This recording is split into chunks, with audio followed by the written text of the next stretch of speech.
is up, my friends? How are you guys doing today? Welcome back, and thank you so much for stopping in and chit-chatting with me a little bit about some movies.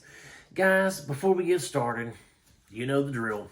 Hit that like button and that subscribe button just so you can get notified when I, post new videos and interesting content or whatever.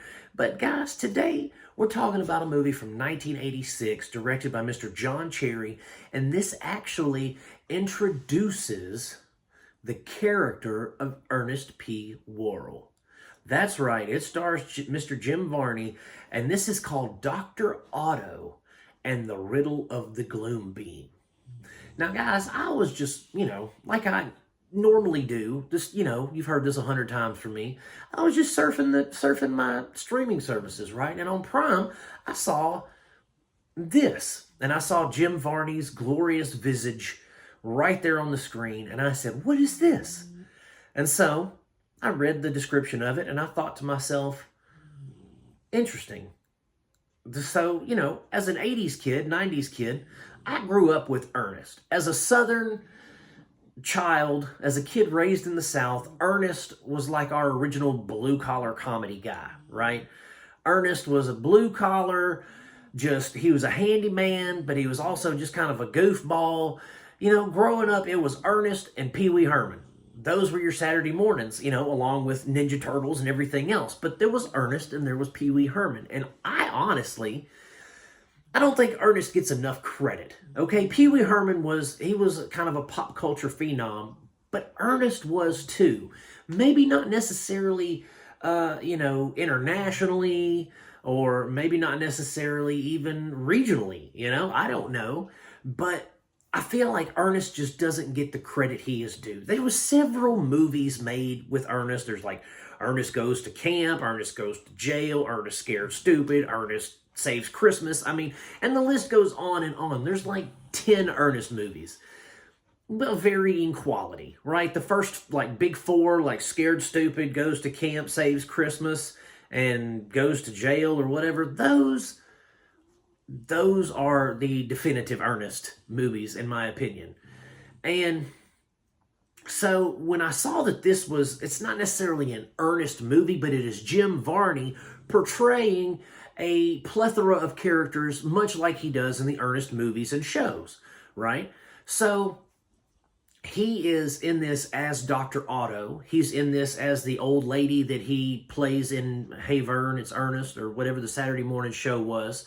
And he plays Ernest in this. Like I said, this is the first iteration of Ernest. This is the first time he, I guess, is introduced to the mass public through media, And the movie's not necessarily good. So basically, Dr. Otto, played by Jim Varney, he is trying to destabilize the world. He's trying to take over the world by destroying our financial institutions, yada, yada.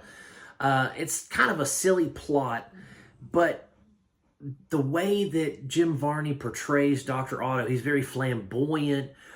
He's just, I guess, flamboyant. He's very, I don't even know the word I'm looking for here, honestly. He's kind of over the top. He's all over the place, mentally and physically, kind of thing. He's very effeminate, the way he describes things and the way that he does things. So that character in and of itself, I thought Jim Varney did a great job portraying him. I thought it was a cool character. I thought he was a funny character because of some of the things he said and did. And then we get, the first iteration of Ernest. And the funny thing is they tout this as the first time we see Ernest as Jim Varney brings him to life in this movie. But he's only in it for a brief, maybe minute or two. And then that's it in the film. It's not like it's an Ernest film where he's going to be part of the plot. No, he's just kind of a one-off character that we kind of see. The movie is about this Dr. Otto character and the people that are trying to stop him from taking over the world. And I thought the character was cool. Like I said, he was flamboyant. He was over the top. He was... I'm assuming that he was supposed to be kind of a dictator, but like a kind of a mocking depiction of a dictator, of an evil scientist, kind of like making fun of one. This is how one would be, haha, funny, kind of thing. And, you know, I appreciated that. Again, the story, the cinematography. Okay, so let's talk about the cinematography. I'm checking this out from 1986. There's not a remastered version. There's not a version where I'm watching it in high definition. This is the 1986 version. It is grainy. It looks terrible.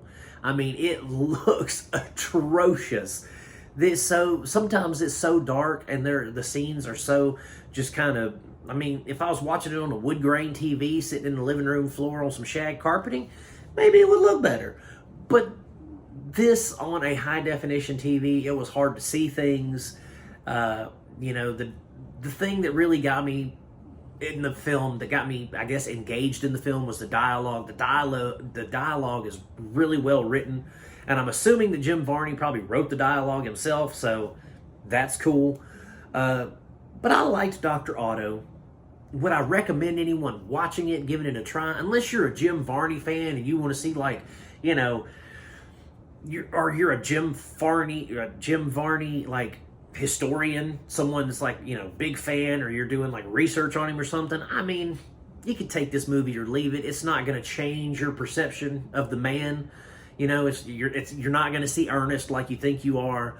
It's just, you know, it's just kind of a goofy movie that has Jim Varney in it, portraying multiple characters, you know. And I think right after this film, he got picked up for the Ernest show, or his own variety show, and, you know, it kind of snowballed from there, and Ernest became his most popular character. But yeah, so this is, you know, like I said, you can take this or leave it. You can find it streaming on Prime or PlutoTv, Tubi, something like that. If you want to give it a shot, by all means, go for it. Enjoy. You know, but again, unless you're a Jim Varney fan or you're doing some kind of research about his filmography or something, you don't really need to see this one.